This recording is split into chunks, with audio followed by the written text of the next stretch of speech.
அனைவருக்கும் வணக்கம். இன்று நாம முக்கியமா நம்மளுடைய உடல் அமைப்பு இது எப்படி ஆன்மாவோட தொடர்புல இருக்கு அப்படிங்கிறத கொஞ்சம் சயின்டிஃபிக்கா பார்க்க போறோம்.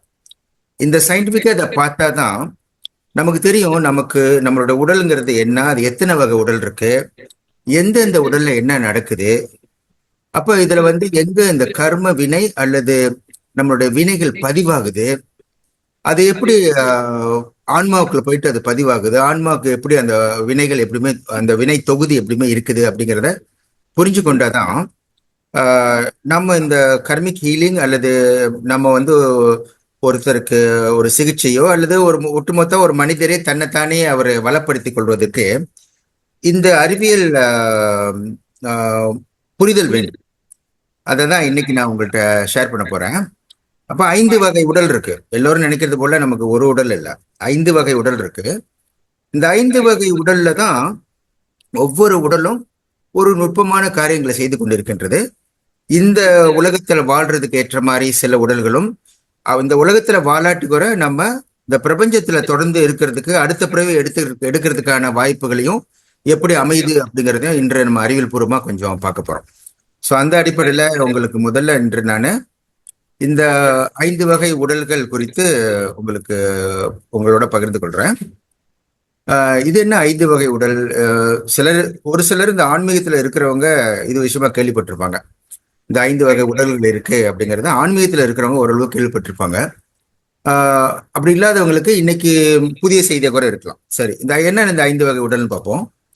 இந்த 5 வகை உடலுக்கு போறது முன்னாடி இந்த பிரபஞ்சம் எப்படி அமைக்கப்பட்டிருக்கு அப்படிங்கிறத பார்ப்போம். அந்த பிரபஞ்சம் ஒரு 5 வகை கோஷங்களால் அல்லது 5 வகை வெளிகளால், பரவெளிகளால் 5 வகையாக இருக்கின்றது. இது இந்த பிரபஞ்சம் முழுதும் இருக்கின்ற ஒன்று. அன்னமய கோஷம், பிராணமய கோஷம், மனோமய கோஷம், விஞ்ஞானமய கோஷம், ஆனந்தமய கோஷம்னு சொல்லிட்டு இந்த கோஷங்கள் அல்லது இந்த வெளிகள் இந்த பிரபஞ்சம் முழுதும் எல்லோருக்கும் பொதுவாக இருக்கின்றது. இப்படி எல்லோருக்கும் பொதுவாக இருக்கின்ற ஒன்றிலிருந்து தான் ஒருவருக்கான ஒரு ஆன்மாவிற்கான அவருடைய உடல்கள் எப்படி உருவாகிறது என்று பார்க்க வேண்டியிருக்கிறது. அதாவது ஒவ்வொரு கோஷங்களிலிருந்தும் ஒரு உடல் அவர்களுக்கு கிடைக்கிறது.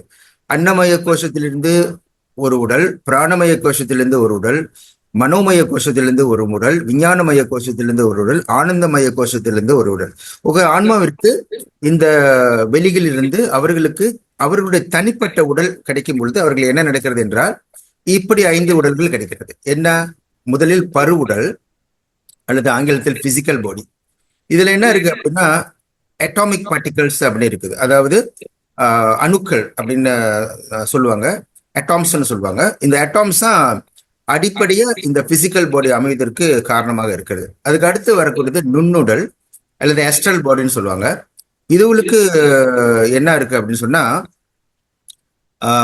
லைஃப் ஃபார்ஸ் பார்ட்டிகல் அல்லது இந்த உயிர் ஓட்டம், நம்மளுடைய மூச்சு காற்றை எடுத்துக்கிட்டு இந்த உயிர் ஓடிக்கிட்டு இருக்குது. இந்த இதுக்கு இன்னொரு பேர் கூட இருக்கு, பிராண உடல்னு சொல்லுவாங்க. ஏன்னா இந்த பிராணன் ஓடிக்கொண்டு இருக்கிறதுனால இது பயாலஜிக்கல் ப்ராசஸ் இங்கே தான் நடக்குது. அதுக்கு அடுத்துதான் இதுதான் முக்கியமானது ஒன்று, காரண உடல் அல்லது ஆங்கிலத்துல காசல் பாடினுவாங்க. இதுதான் பயோ மேக்னெட்டிக்கல் பார்ட்டிகல்ஸ் அப்படின்னு இதை நம்ம சொல்லுவோம். இன்னும் கொஞ்சம் புரிஞ்சுக்கிறதுக்கு இந்த பயோ மேக்னெட்டிக் அப்படிங்கிறது நம்ம உடலே ஒரு மேக்னெட்டிக் தான் அப்படிங்கிறது தான் இதோட அடிப்படை கொள்கை. இந்த அடிப்படையின் கொள்கையின் பிரகாரம் நம்மளுடைய உடலே ஒரு மேக்னெட்டிக் அடிப்படையில் தான் இருக்குது. அப்ப அதுக்கு பிறகு அதை தாண்டி அடுத்து வரக்கூடியது காஸ்மிக் பாடி அல்லது பிரபஞ்ச உடல்னு அதுக்கு சொல்லுவாங்க. அந்த உடல்ங்கிறது நம்ம இந்த உலகத்துல இருக்கக்கூடிய வரைக்கும் இந்த பருவுடல், நுண்ணுடல், காரண உடல் இருக்கும். ஆனா அதுக்கு தாண்டி இந்த உயிர் பிரியும் பொழுது இந்த உடல் இங்கே தங்கிரும். அது உதாரணத்துக்கு ஒரு உயிர் பிரிஞ்சிருச்சுன்னு சொல்லும்போது என்ன நடக்குதுன்னா, பிராண புரிஞ்சிருச்சு, உயிர் போயிருச்சு அப்படின்னு சொல்லும்போது என்ன நடக்குதுன்னா, அவருடைய பருவுடல், அவருடைய நுண்ணுடல், அவருடைய காரண உடல் அதுதான் இந்த உலகத்துல அவருக்கு பிணமா நிக்குது. ஆனா அதுக்கு அதை தாண்டி பிரபஞ்சத்துக்கு போகும்போது இந்த உடல் காஸ்மிக் பாடியா மாறும்போது அங்க காஸ்மிக் மேக்னெட்டிக் பார்ட்டிகல்ஸா அங்க நிற்கும். அதுக்கு அடுத்து வரக்கூடியது ஒளி உடல் அல்லது ஞான உடல், உடல்னு கூட பேரு, அதாவது ஸ்பிரிச்சுவல் பாடி அப்படின்னு சொல்லுவாங்க. அது வந்து ஒரு ஜோதி வடிவில், இப்போதைக்கு அதை லைட் மேக்னெட்டிக்னு சொல்றேன், ஆனா அது வந்து ஒளி உடலா ஜோதி ஜோதி வடிவில் அது இருக்கும் அப்படிங்கிறதா இங்க நம்ம முக்கியமா தெரிஞ்சு கொள்ள வேண்டியிருக்குது. ஸோ அந்த அடிப்படையில் இந்த 5 உடல்கள்ல நம்ம முதல்ல எதை பார்க்க போறோம்னா, பருவுடல் எப்படி இயங்குது, அதுக்கு பிறகு வந்து இந்த நுண்ணுடல் எப்படி இயங்குது, இந்த அதன் மூலமா இந்த காரண உடல் எப்படி இயங்குது அப்படின்னு தெரிஞ்சுக்கிட்டு, இந்த மூன்று உடலும் சேர்ந்துதான் இந்த நாம் கண்டு கொண்டிருக்கின்ற அல்லது உணர்ந்து கொண்டிருக்கிற உடல்களை நம்மளுக்கு தெரியுது அப்படிங்கிறத புரிஞ்சுக்கணும். அப்ப அந்த அடிப்படையில இது பிசிக்கல் பாடி, இது வெளிப்புறமா நம்ம பார்க்குறோம். ஒருத்தர் உடல் இருக்கு அப்படின்னு வெளிப்புறமா பார்க்குறோம். இதுக்கு அடுத்து வந்து என்ன இருக்கு அப்படின்னா, இந்த எஸ்ட்ரல் பாடி அல்லது நுண்ணுடல் அல்லது பிராண உடல். நம்ம உடல் முழுதும் இந்த உயிர் ஓட்டம் ஓடிக்கொண்டே இருக்கிறது அப்படிங்கிறத பிராண உடல் அல்லது எஸ்ட்ரல் பாடி அப்படின்னு சொல்லுவாங்க. அதுக்கு அடுத்து வரக்கூடியது இந்த காசல் பாடி அல்லது மேக்னெட்டிக் பாடி அல்லது பயோ மேக்னெட்டிக் பாடி அப்படின்னு சொல்றாங்க. இந்த காலகட்டத்தில் என்ன ஒரு ஆச்சரியம்னு சொன்னா, இந்த பயோ மேக்னெட்டிக் பாடியை படம் பிடிக்க முடியும். அதற்கென்று இருக்கின்ற சிறப்பு கேமரா மூலியமா படம் பிடிக்க முடியும். அது வந்து ஆரான்னு சொல்றாங்க. இந்த காலத்துல வந்து அந்த ஆரா படம் பிடிக்க முடியும்னு சொல்றாங்க. அப்ப அந்த ஒவ்வொரு சூழ்நிலைக்கும், ஒவ்வொரு மனநிலைக்கும், அவருடைய உடல்ல ஓடிக்கொண்டிருக்கிற மற்ற பிராணம் அல்லது இவைகள் எல்லாமே அந்தந்த அல்லது அவரோட நோய், இது மூலியமா நோய்களுக்கு கூட கண்டுபிடிக்க முடியும் இந்த கலிங் கேமரா மூலியமா அப்படின்னு சொல்லிட்டு, இதற்கு ஒரு பிரத்யேகமான கேமரா இருக்கிறது இந்த ஆராவை படம் பிடிக்கிறதுக்கு. அப்ப இது வந்து ஒரு மேக்னெட்டிக் ஃபீல்டு அவரை சுத்தி இருக்கிறதுனாலதான் அந்த கேமராவால அந்த மேக்னெட்டிக் ஃபீல்டை வந்து படம் பிடிக்க முடிகிறது அப்படின்னு தெரிஞ்சுக்கணும். இப்ப நம்ம முதல்ல நம்ம என்ன செய்வோம் அப்படின்னா, இந்த பிசிக்கல் பாடியில என்ன இருக்கு அப்படின்னு பார்ப்போம். பிசிக்கல் பாடியில என்ன இருக்கு அப்படின்னா, முக்கியமா என்ன இருக்கு அப்படின்னு சொன்னா, ஒருத்தரோட அட்டாம்ஸ், அவரோட உடல் முழுதும் அட்டாம்ஸ் இருக்கு, மாலிக்யூல்ஸ் இருக்கு. அதுக்கு அடுத்து வந்து அது எப்படி ஆகுது, அந்த மாலிக்யூல்ஸ் எல்லாம் சேர்ந்து என்ன ஆகுது அப்படின்னு சொன்னா ஆர்கனல்ஸ் ஆகுது. அதுல இருந்து செல்ஸ் உருவாகுது. அதுல அந்த செல்லில் இருந்து மேற்கொண்டு டிஷ்யூ உருவாகுது, அதுல இருந்து ஆர்கன்ஸ் உருவாகுது, அதுல இருந்து சிஸ்டம் உருவாகுது அப்படின்னு நம்ம பொதுவா பார்த்துக்கொள்றோம். அதுக்கு அடுத்து என்ன நம்மளுக்கு தெரியணும் அப்படின்னா, இதன் மூலமாக நம்மளுடைய இந்த அட்டாம் வந்து மொலிகுலா மாறி அது மேக்ரோ மொலிகுல், அது பெரிய மொலிகுலா மாறி அதிலிருந்து இந்த செல்லுக்குள்ள இருக்கிற அந்த ஆர்கனல் உருவாகி அது முழுமையா செல்லாக மாறி அந்த செல்லுகள் டிஷ்யூவா மாறி அதுதான் ஒவ்வொரு ஆர்கனாகி அந்த ஆர்கன் பல ஆர்கனாக இருந்து கடைசியில ஒரு ஆர்கானிசம் அல்லது ஒரு முழுமையான உடல் கிடைக்குது அப்படிங்கிறத நம்ம இங்க புரிஞ்சுக்கிறோம். அப்ப அந்த அடிப்படையில முதல்ல இருக்கிறது இந்த அட்டாம். இந்த அட்டாம்னு சொன்னா எல்லாருக்கும் என்ன தெரியும்னா, நடுவுல நியூக்ளியஸ் இருக்கு, அதுக்குள்ள இந்த நியூட்ரான் அண்ட் புரோட்டான்ங்கிறது அமைஞ்சிருக்கு, அதை சுத்தி வெளியில எலக்ட்ரான் ஓடிக்கிட்டு இருக்கு அப்படின்னு சொல்லுவாங்க. அதாவது புரோட்டான்ங்கிறது பாசிட்டிவ், நியூட்ரான்ங்கிறது நியூட்ரல், ஆனா வெளியில நெகட்டிவா ஓடிக்கிட்டு இருக்கிறது. இது எல்லாமே சேர்ந்துதான் ஒரு அட்டாம்ங்கிறது வந்து ஒரு துகள்ங்கிறது கருதினாலும் அந்த துகள் என்பது ஒரு ஒரு ஒரு பல எனர்ஜி சிஸ்டம்ல உள்ள நியூக்ளியஸ் வெளியே எலக்ட்ரான் ஒரு எனர்ஜி சிஸ்டம்ல ஓடிக்கிட்டு இருக்கு அப்படிங்கிறது இன்றைய ஓரளவு அறிவியல் படிப்பவங்களுக்கு, விஞ்ஞானம் படிப்பவர்களுக்கு இது புரியும்னு நினைக்கிறேன்.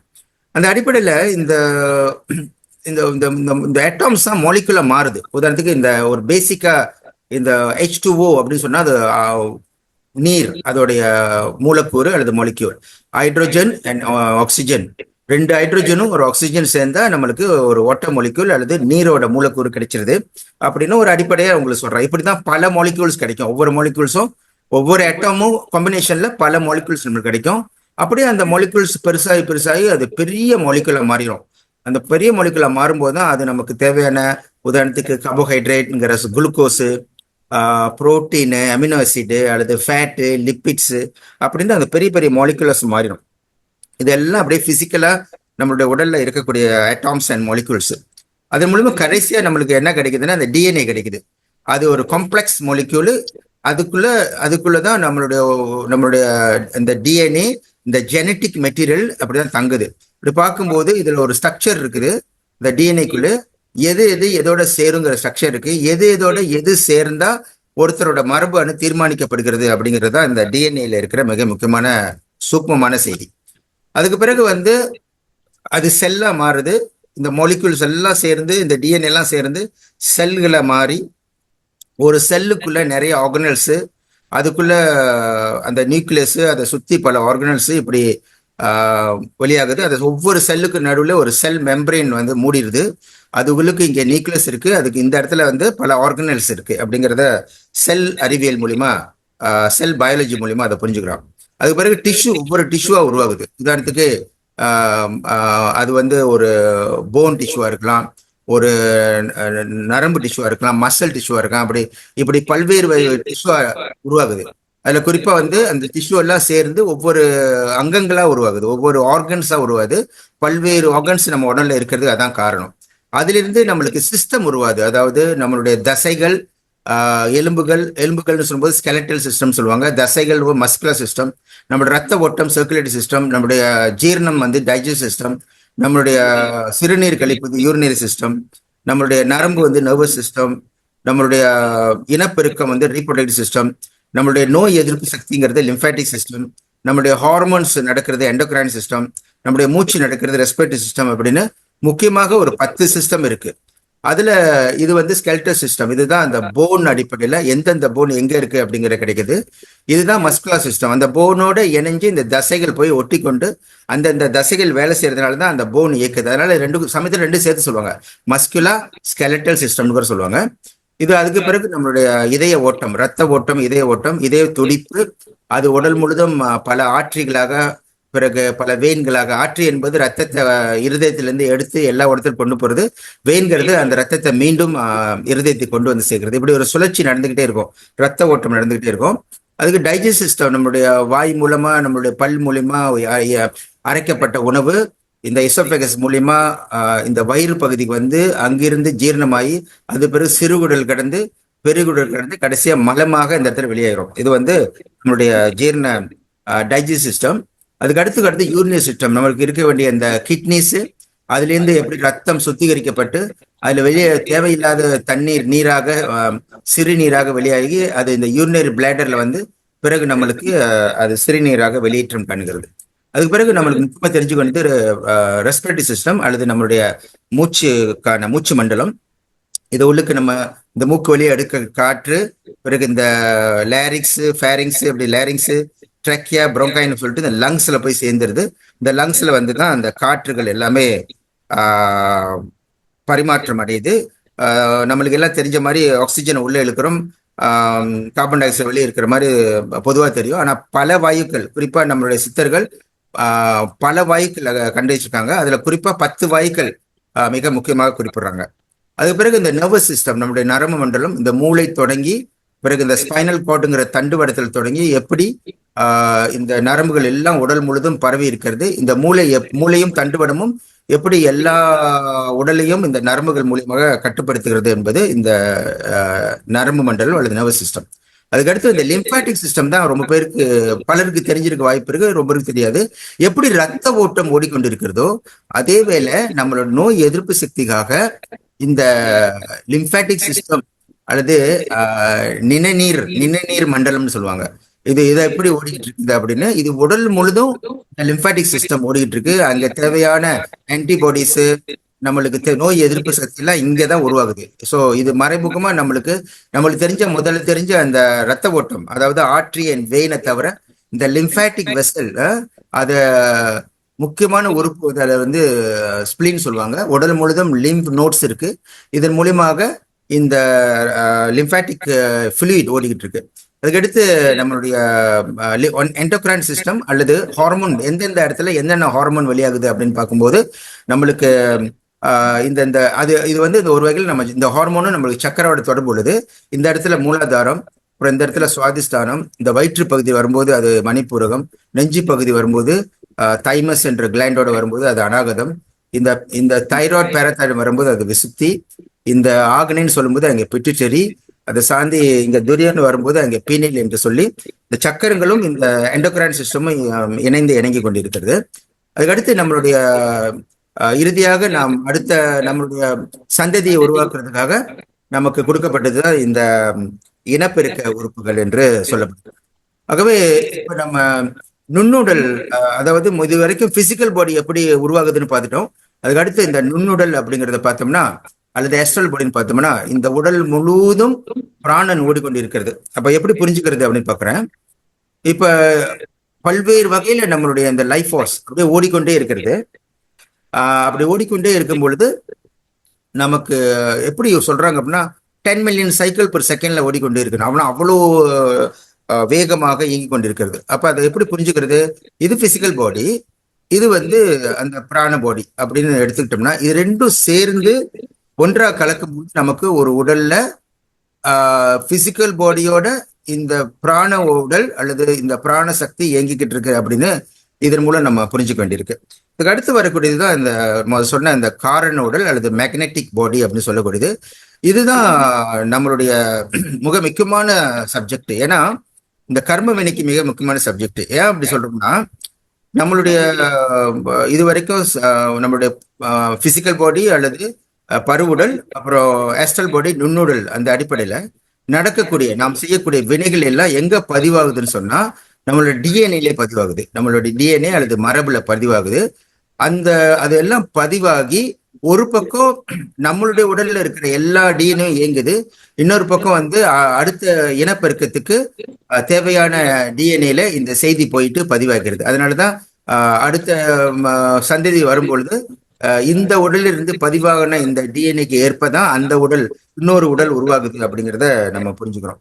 ஆக அந்த அடிப்படையில இங்க நம்ம என்ன தெரிஞ்சுக்கிறோம் அப்படின்னு சொன்னா, இந்த மூன்று, இந்த எஸ்ட்ரல் பாடி, பிசிக்கல் பாடி, எஸ்ட்ரல் பாடி, இந்த காசல் பாடி அப்படிங்கிறத நம்ம கொஞ்சம் அதிகமா கவனம் செலுத்த வேண்டியிருக்கு. இந்த பிசிக்கல் பாடி, இந்த எஸ்ட்ரல் பாடி, இந்த காசல் பாடி, இதுதான் இந்த உடல்ல இப்போதைக்கு நாம் உணரக்கூடிய அல்லது அறிவியல் பூர்வமாக புரிஞ்சு கொள்ளக்கூடிய உடல்களாக இருக்குது.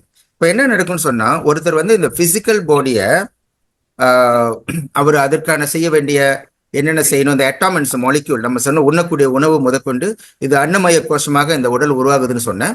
ஆக இந்த உண்ணக்கூடிய உணவு, கட்டுப்பாடு, உடல் பயிற்சி, இது பூரா இங்க பிசிக்கல் பாடியில அவர் செய்ய வேண்டியிருக்கு, அதனுடைய வளர்ச்சிக்காக அல்லது அதனுடைய பராமரிப்புக்காக. அப்படின்னு சொல்லும்போது நுண்ணுடல், பிராண உடல், இதுக்கு என்ன செய்யணும்? அவருடைய மூச்சு பயிற்சி, அவருடைய அந்த பிராண கட்டுப்பாடு, இதெல்லாம் இங்க செய்தாதான் இந்த பிராண உடல் அல்லது அவருடைய பயாலஜிக்கல் பாடி சிறப்பா இயங்கிட்டு இருக்கும். ஆனா அடுத்து மனம், இது மனோமய கோஷத்திலிருந்து வர்றதுனால மனம் சீரமைக்கப்பட்டால்தான், மனம் ஒழுங்காக பராமரிக்கப்பட்டால்தான் இந்த காரண உடல் பராமரிக்கப்படும். ஆகவே அதனாலதான் மனம் மிக முக்கியமாக கருதப்படுகிறது. இதுதான் நம்மளுடைய உடல்ல பிறகு கர்மாவாக மாறுகின்றது, அது பதிவாகின்றது, அது இந்த நம்மளோட டிஎன்ஏல போய் பதிவாகிறது. இதுக்கு இடையில நான் இன்னொரு விஷயத்த சொல்லி ஆகணும். இந்த உடல்ல பதிவாகிற இந்த காரண உடல்ல பதிவாகிறது டிஎன்ஏ அடுத்து இனப்பெருக்கத்துக்காக அது அடுத்த உடலுக்கு சந்ததிக்கு அதுல இருந்து பதிவான டிஎன்ஏ போயிருது.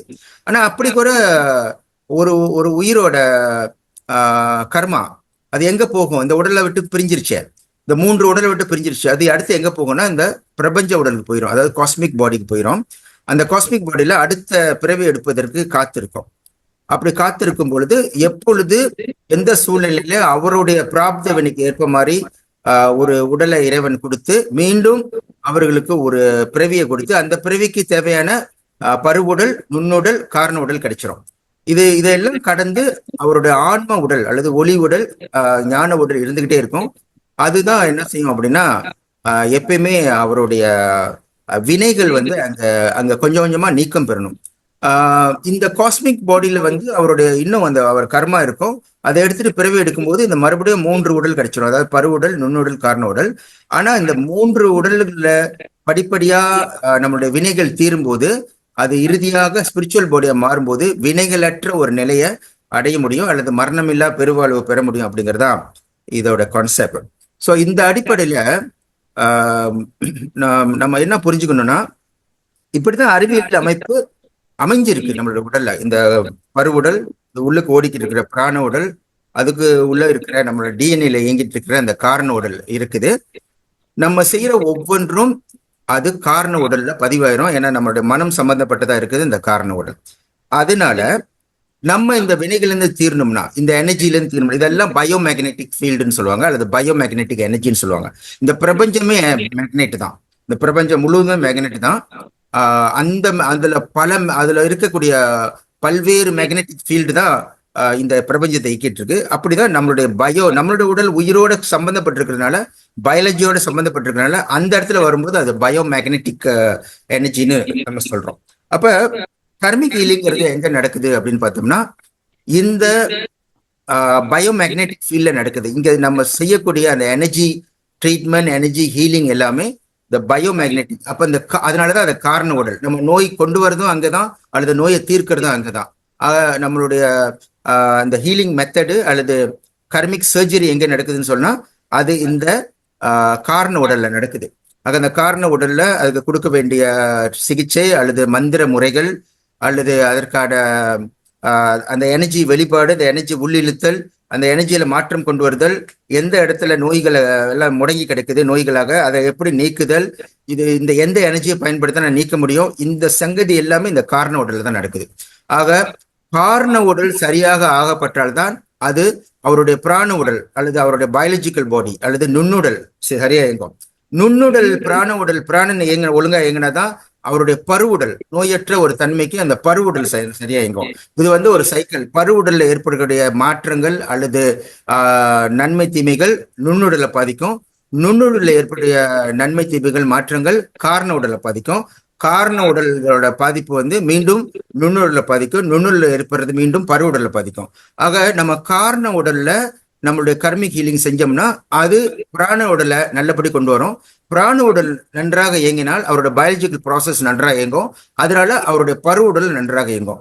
ஆக நோய்களின் மூலத்தை இந்த காரண உடல் மூலமா தீர்த்து அது அவருடைய பயாலஜிக்கல் அல்லது அந்த பிராண உடல் நன்றாக வரக்கூடிய வாய்ப்பை ஏற்படுத்துகின்றோம். அது இறுதியாக அவருடைய பருவுடல் அல்லது பிசிக்கல் பாடியில அதோட பலனை நோய் இல்லை அப்படிங்கிறத தன்மை உணர்றாரு. அப்ப நோய் இருந்தாலும் அங்கதான் உணர்றாரு, நோய் இல்லாட்டி அங்கதான் உணர்றாரு. ஆனா அதுக்கு காரணமாக இருப்பது பிராண உடல், அதற்கு காரணமா இருப்பது காரண உடல்.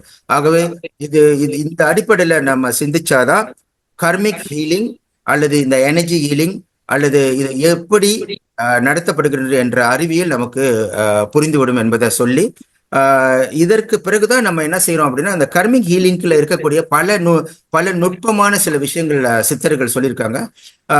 அது அந்த ஒரு சில மந்திரங்கள் உச்சாடனம், தியானம் செய்தல், அல்லது ஒரு வகையான இசையை கேட்டல், அல்லது அந்த மனதிலே ஒரு ஒரு ஒரு அமைதியை கொண்டு வருதல், அப்படின்னு பல்வேறு வகையாக அங்க செய்யக்கூடிய அந்த தியான அந்த உள்ள போய் செய்யக்கூடிய முறைகள் தான் அவர்களுக்கு அந்த காரண உடல்ல தீர்வு ஏற்படுத்துது அப்படிங்கிறத புரிஞ்சுக்கணும். அந்த முறையில ஒவ்வொரு சிகிச்சை முறையும் அந்த கர்மிக் ஹீலிங்கு தேவையான சிகிச்சை முறை, அது இசை மருத்துவமா இருக்கட்டும், அல்லது ஒரு கிறிஸ்டல் மருத்துவமா இருக்கட்டும், அல்லது இன்னும் மற்ற மருத்துவமா இருக்கட்டும், எல்லாமே இந்த காரண உடல்ல சில மாற்றங்கள் ஏற்படும் போது அது அவர்களுக்கு பயாலஜிக்கல் நுண்ணுடல்லையும் மாற்றம் ஏற்படுது, அவருடைய பிசிக்கல் உடம்புலையும் அவரு அந்த நோயற்ற தன்மை உணர்றாரு அப்படிங்கிற செய்தியை இன்று உங்களுக்கு பதிவு வைக்கிறேன். இந்த அறிவியல் நுட்பத்துல நம்ம செய்யக்கூடிய ஒவ்வொரு இதுவும் எப்படி நடக்குது அப்படின்னு எளிமையா புரிஞ்சு கொள்ள முடியும் அப்படிங்கிறத இங்க சொல்லி ஒரு நிறைவை நாடுகிறேன்.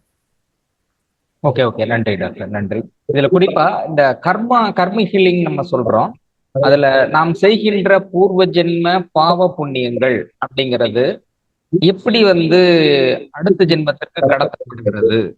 அப்போ எத்தனை ஜென்மங்கள் சார்ந்த அந்த பாவ புண்ணியங்கள் ஒருத்தரோட ஜீன்ல இருக்குது, அது எத்தனை ஜென்மங்களுக்கு கடத்தப்படும் அப்படிங்கறத பற்றி சொல்லுங்க டாக்டர். இந்த ஜீனுங்கிறது நான் இருக்குன்னு சொன்னது போல அந்த காரண உடலோட ஜீன் முடிஞ்சிருது. ஆனா இந்த உடல் எடுக்கும்போது நம்மளுக்கு இந்த பிசிக்கல் பாடி கிடைக்குது. இது உள்ளுக்கு ஒரு பிராண உடல் ஓடிக்கிட்டு இருக்கு. அது உள்ளுக்கு நம்ம டிஎன்ஏகளே இருக்கு. இது எல்லாமே எப்ப ஒரு முடிவுக்கு வந்துடும்னா, இந்த பிறவியில இந்த உயிர் நீங்கும் போது ஒரு முடிவுக்கு வந்துடும். மிஞ்சி மிஞ்சி போனா என்ன செய்ய முடியும்னா, இந்த பருவுடல் நுண்ணுடல் காரண உடல்ல ஒன்று இந்த உடல் வாழும்போது அது இயங்குறதுக்கு இந்த டிஎன்ஏல இருக்கக்கூடிய செய்திகள், டிஎன்ஏ இருக்கக்கூடிய தகவல் தான் நம்மளை இயக்குது. அதே வேளையில இனப்பெருக்கம் செய்யும் போது நம்ம சந்ததிக்கு அந்த டிஎன்ஏ மூலமாக அது அடுத்த சந்ததிக்கு அது கொடுக்கப்படுகிறது. ஆனா வினை என்பது இங்கே நிப்பாட்டுறது இல்லை. அதனாலதான் சொன்ன 5 உடல் இருக்கிறதுனால வினை தொகுதி என்ன செய்யுது, அவருடைய பிரபஞ்ச உடலுக்கு போயிருது. பிரபஞ்ச உடல்ல காத்திருக்கும், அடுத்த பிறவி எடுக்கிறதுக்கு இந்த பிரபஞ்சத்துல காத்திருக்கும். அந்த பிரபஞ்சத்துல அதற்குன்னு தத்துவங்கள் இருக்கு, சித்தர்கள் கொடுத்த தத்துவங்கள் இருக்கு. எந்த அளவுக்கு ஹோல்ட் பண்ணும் அவர்களுடைய அந்த வினை தொகுதிகளோட அந்த உடல், பிரபஞ்ச உடலோட அந்த ஆன்மா அப்படியே காத்திருக்கும். எப்பொழுது இன்னொரு பிறவை எடுக்கின்றதோ அப்பொழுது இந்த ஆன்மாவும் அந்த உடலும் வந்து ஒன்று சேர்ந்துரும். ஒன்று சேர்ந்து மீண்டும் இந்த பருவுடல், நுண்ணுடல், காரண உடல் கிடைச்சிடும். அப்ப மறுபடியும் அங்கிருந்து கண்டினியூ ஆகும். இப்ப எந்த உடல், எந்த இந்த பிரபஞ்ச உடல் இருக்கிற இந்த ஆன்மா எந்த உடலோட இனி எடுக்கக்கூடிய பிறவியோட உடலோட போய் கலக்குது அப்படிங்கிற தீர்மானம் வந்து இறைவன் எடுக்கிறான். அவர்களுடைய வினைக்கு ஏற்ப அவருடைய பிரபஞ்சத்தில் அவருடைய பல பிறவிகளோட வினைகள் எல்லாம் அங்க சரியா காத்திருக்கும். அப்ப அது அது எந்த இடத்துல போயிட்டு சேர்த்தோம்னா அந்த பிறவி ஒரு பயனுற பிறவியை மாறும் அப்படின்னு. அப்ப அதுக்கு ஏத்த மாதிரி ஒரு ஏதோ ஒரு குழந்தை உருவாகும் பொழுது அல்லது ஒரு உடல் உருவாகும் போது அதற்கு ஏற்ற வகையில இந்த வினை போயிட்டு, பிராப்த வினை போயிட்டு அங்க இணைஞ்சு மீண்டும் ஒரு பிறவியில அவர்களுக்கு பருவுடல், நுண்ணுடல், காரண உடல் கிடைச்சிடும். அப்ப தொகுதியாக வந்து கொண்டு இருக்கின்ற சஞ்சீத வினைகள் எப்போதுமே அந்த உயிரோட பிராண உடல்ல மன்னிக்கணும், அந்த பிரபஞ்ச உடல்ல எப்பயுமே இருந்துகிட்டே தான் இருக்கும். பிறவி எப்போ வினைகள் எல்லாம் எப்ப தீருதோ அப்பதான் அது ஞான உடலாக ஒளி உடலா மாறணும். அப்பதான் அது வந்து மரணமில்லா பெருவாழ்வு அல்லது இறைவனுடன் கலக்கக்கூடிய தன்மைக்கு வந்துடும். ஆக இந்த முதல்ல இந்த உலகத்துல நம்ம வாழ்ந்து கொண்டு இருக்கும்போது நம்மளுக்கு இருக்கக்கூடிய பருவுடல், நுண்ணுடல், காரண உடல், அந்த காரண உடல்ல ஏற்படக்கூடிய மாற்றங்கள் தான் நம்மளுடைய ஜீன்ல போய் சேரும். ஆக இதை எப்படி கரெக்ட் பண்றது இருந்தா தான் இந்த வாழ்க்கையை நம்ம செம்மனி செய்ய முடியும். ஆனால் இந்த உலக வாழ்க்கையை தாண்டி அவ்வுலக வாழ்க்கை இருக்கிறதுனால அந்த உலகத்துக்கு தேவையானது பிரபஞ்ச உடல்ல நம்ம வினை தொகுதியோட காத்திருக்கோம். அதை கடந்து எப்ப வினை நீக்கம் பெறுதோ, வினை முற்று பெறுதோ, வினை முடிவடைதோ அப்ப நம்ம ஞான உடலாக நம்ம இறைவனோட ஐக்கியமாகிறோம். இந்த கான்செப்ட் தான் புரிஞ்சுக்கணும். இந்த இந்த பிறவில நமக்கு இருக்கக்கூடிய நோய்களை தீர்க்கிறது, கர்மிக் ஹீலிங் எல்லாமே எங்க நடக்கும் அப்படின்னா இந்த காரண உடல்ல நடக்கும். ஓகே, குறிப்பா எந்தெந்த நோய் எப்படி வருகிறது அப்படிங்கறத பற்றும், அதுக்கு வந்து நாம வந்து கர்மிக் எனர்ஜி ஹீலிங் சிகிச்சை கொடுக்கிறோம். மருந்துகள் இல்லாமலேயே நோய்களை கர்ம வினை மூலம் எப்படி சரி செய்ய முடியும்? அகத்தியர் சொல்லிருக்கிறாரு, பல விஷயங்கள் சொல்லிருக்கிறாரு. ஒவ்வொரு நோய் வருவதற்கும் அடிப்படையான கர்மா, பூர்வ ஜென்ம கர்மாவின் அடிப்படையில் தான் நோய்கள் வருகிறது அப்படின்னு இருக்காரு. அப்போ நீங்க அதை சரி பண்ணாக்க இது சரியாயிடும், மருந்து தேவையில்லை அப்படின்னு சொல்றாரு. அப்போ மருந்தே இல்லாமல் நோய்களை எப்படி சரி செய்ய முடியும் அப்படிங்கறத அதனால அதான் நான் திருப்பி சொல்றேன், காரண உடல் தான் அது காரணம். காரண உடல்ல தான் மரபணுக்கள் இருக்குது, அந்த டிஎன்ஏ இருக்கு, அங்க செய்திகள் தங்கி இருக்கு. அங்கதான் ஒருத்தரோட வினைகள் பதிவு எல்லாம், அதாவது ஏற்கனவே சஞ்சித வினைங்கிறது அது அவர் பல பிறவில எடுக்கப்படுது எல்லாம் அவருடைய பிரபஞ்ச உடல்ல தங்கி இருக்கும். ஆனா அதுல ஒரு சின்னத பகுதி எடுத்தது இந்த பிராப்த வினையோட இந்த உலகத்துல ஒரு உடலா எடுக்கிறாரு, அந்த உடல்ல வாழ்றாரு. அப்ப இந்த உடல்ல வந்து அவருக்கு பிராப்த வினை தான் இருக்கும். அந்த பிராப்த வினையில நல்வினை தீவினை இருக்கும், அதுக்கேற்ற மாதிரி நோய்கள் வரும். அதே சமயத்துல அவர் இந்த பிறவில செய்யக்கூடிய வினைகள் எல்லாம் ஆகாமிய வினைன்னு சொல்லுவோம். அந்த ஆகாமிய வினையின் மூலமாவும் அந்த நோய்கள் வரக்கூடிய வாய்ப்பு இருக்கு. ஆக அது எல்லாமே எங்க தங்கி இருக்கும்னா இந்த பயோமேக்னெட்டிக் மெக்கானிசத்துல, இந்த மரபு அணுக்கள்ல அல்லது டிஎன்ஏல தங்கி இருக்கும்.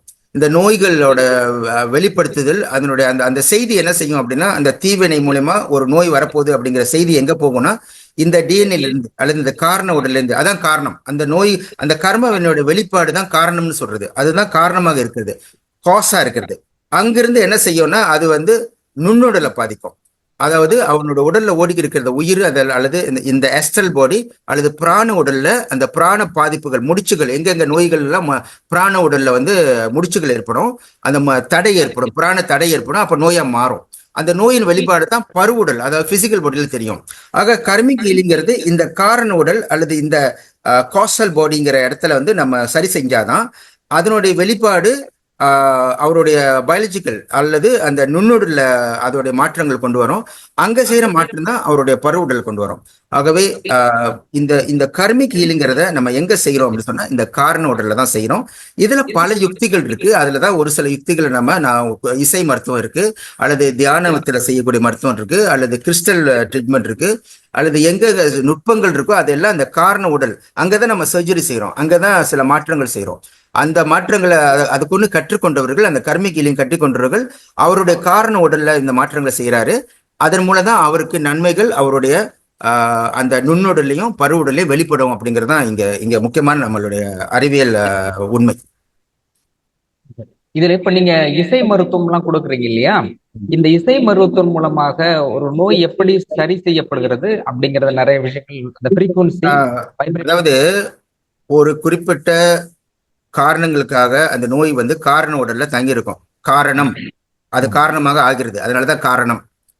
இப்ப அந்த காரணத்தை நம்ம சரி செய்யணும். அதுக்கு பல யுக்திகள் இருக்கு. இப்ப இசை மருத்துவம்னு சொன்னோம்னா நம்ம என்ன செய்யறோம், அந்த எது காரணமா இருக்கு, அவரோட நோய்க்கு எது காரணமா இருக்கு அப்படிங்கிறத நம்ம கண்டறிகிறோம். ஒரு ஹீலிங் செய்யறவர் அவர் தியான முறையில கண்டறிகிறார் இவருக்கு என்ன பாதிப்பு வந்திருக்கு அப்படின்னு சொல்லிட்டு.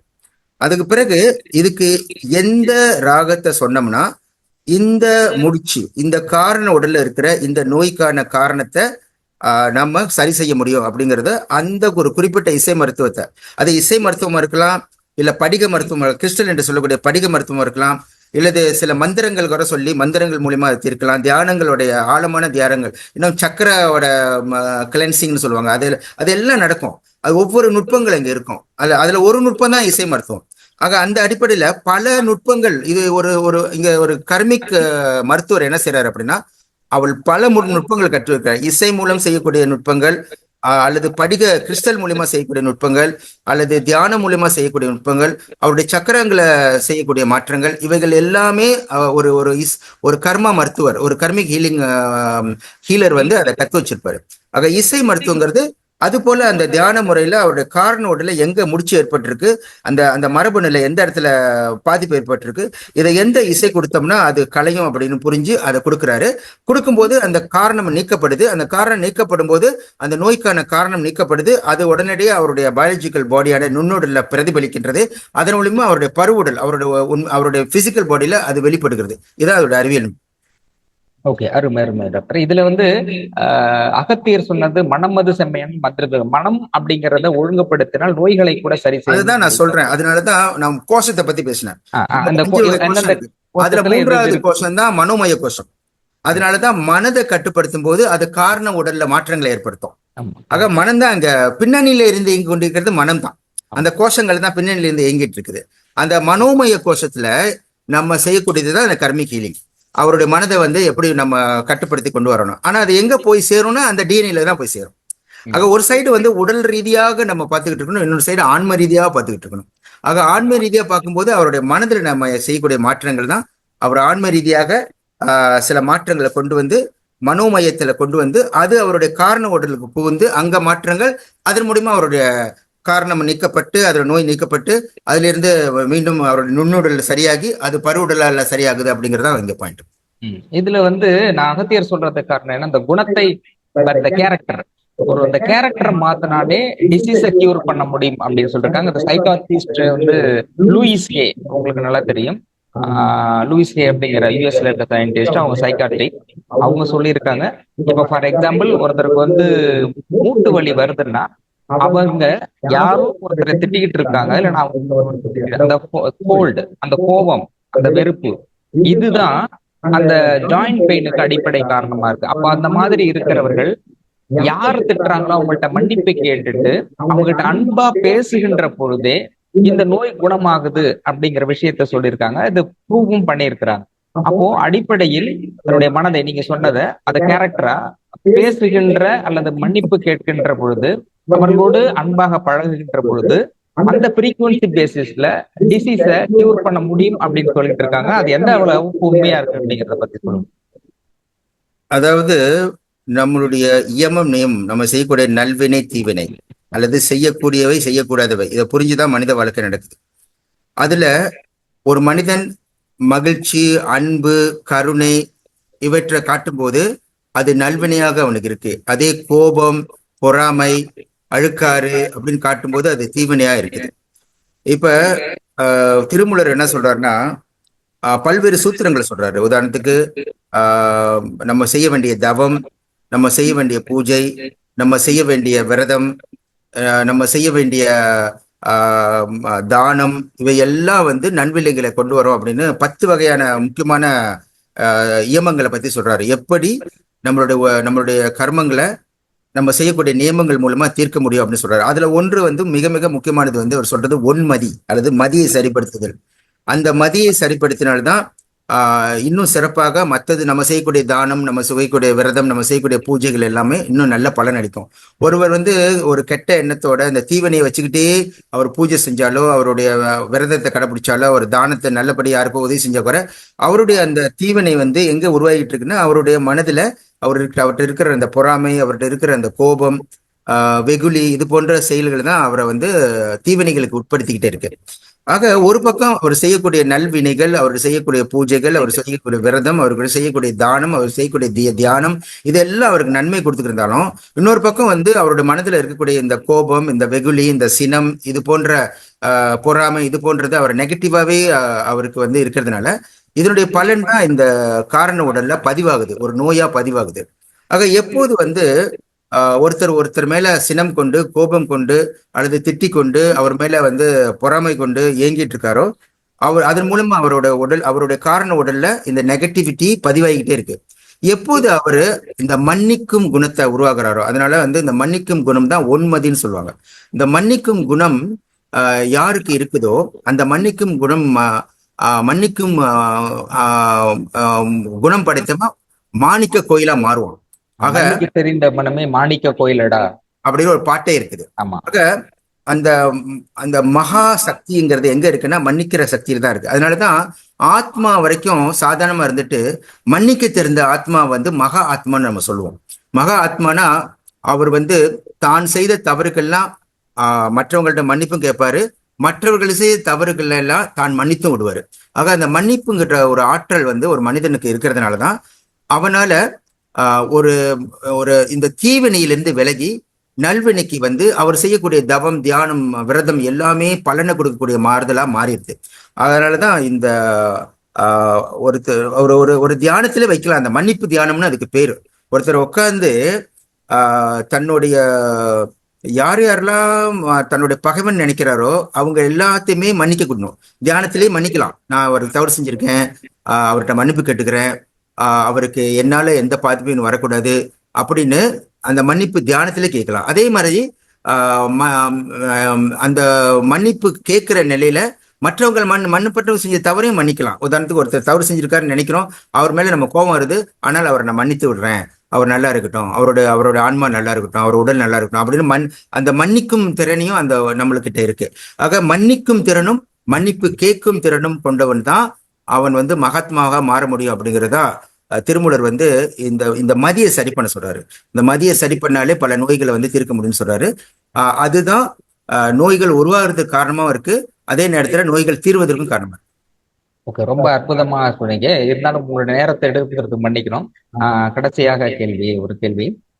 இப்போ அகத்தியருடைய கூற்றுப்படி ஏற்கனவே நாம் செய்த பாவங்கள் தான் இப்போது அனுபவிக்கின்ற நோய்களுக்கு அடிப்படை காரணம் அப்படின்னு சொல்றாங்க. எல்லா மதங்களும் அதுதான் சொல்லுகிறது. அப்போ ஒருவருக்கு இந்த நோய் வருதுன்னா பூர்வ ஜென்மத்தில் அவர்கள் எந்த பாவத்தை செய்தால் என்ன வரும் அப்படிங்கிறதுக்கான குறிப்புகள் இல்லாத 1-2 உதாரணங்கள் சொல்ல முடியுமா சார்? அதாவது உண்மையில வந்து நம்ம அப்படிலாம் சொல்ல முடியாது. ஏன்னா இது வந்து இந்த கர்ம வினைங்கிறது பொதுவாக தான் சொல்லணும். அதாவது ஒருத்தர் தீமை செய்திருந்தா இப்போ ஒருத்தர் நம்ம நேருக்கு நேர் அந்த 1-to-1 செய்ய முடியாது. உதாரணத்துக்கு ஒருத்தர் வந்து ஒரு காயம் ஏற்படுத்தியிருந்தா நமக்கும் காயம் தான் வரும் அப்படிலாம் சொல்ல முடியாது. இது வந்து எப்படின்னா ஒரு பேங்க் அக்கௌண்ட்ல போடுற பணம் போல. பேங்க் அக்கௌண்ட்ல பல்வேறு வகையை நம்ம சம்பாதிச்சு நம்ம சேர்த்துட்டு வர முடியும். அதுல பல காரணங்கள் மூலியமா நம்ம உதாரணமா ஒரு வியாபாரம் செஞ்சு பணம் போட முடியும். இப்படி பல்வேறு காரணங்களாக அந்த பேங்க்ல நம்ம பணம் போடுறோம். இதெல்லாம் அது பணமாக நம்மளுக்கு அந்த பேங்க்ல சேர்த்து வைக்கப்பட்டிருக்கு. பிறகு அதுல இருந்து எடுக்கப்பட்ட பணம் நல்ல காரியத்துக்கும் பயன்படுத்தலாம், தீய காரியத்துக்கும் பயன்படுத்தலாம். ஆக நம்ம பணம் சம்பாரிச்சு ஒரு உடல் உழைப்பால போட்ட அந்த பணம் மீண்டும் எடுக்கும்போது அது இன்னொரு உடல் உழைப்புக்கு தான் சேரும் அப்படி சொல்ல முடியாது. ஆனா நம்ம போட்ட பணம் மீண்டும் எடுத்து அது நல்வினைக்கோ தீவினைக்கோ பயன்படுத்த முடியுங்கிறது தான் எங்க கான்செப்ட். அது போலதான் நம்மளுடைய சஞ்சித வினையிலிருந்து நம்ம இந்த பிராப்த வினை அப்படிங்கிற ஒரு பேங்கை எடுத்துக்கிட்டு நம்ம வரோம். இந்த பிராப்த வினையில நம்ம செய்தக்கூடிய நம்ம இந்த பிறவிக்கு ஏற்ற மாதிரி இருக்கிற நல்வினை தீவினை நம்மகிட்ட இருக்கு. இப்ப இப்ப இதை நம்ம பயன்படுத்தணும். இதுதான் நம்மளுடைய டெபிட் அண்ட் கிரெடிட் அக்கவுண்ட். இதுதான் நம்ம வந்து சரிப்படுத்தணும். ஆக இந்த இந்த பேங்க்ல இருக்கிற இப்ப இந்த உடல்ல இருக்கிற இந்த பிராப்தம் பேங்க்ல இருந்து இருக்கக்கூடியதை தான் நம்ம வந்து சரிப்படுத்தணும்.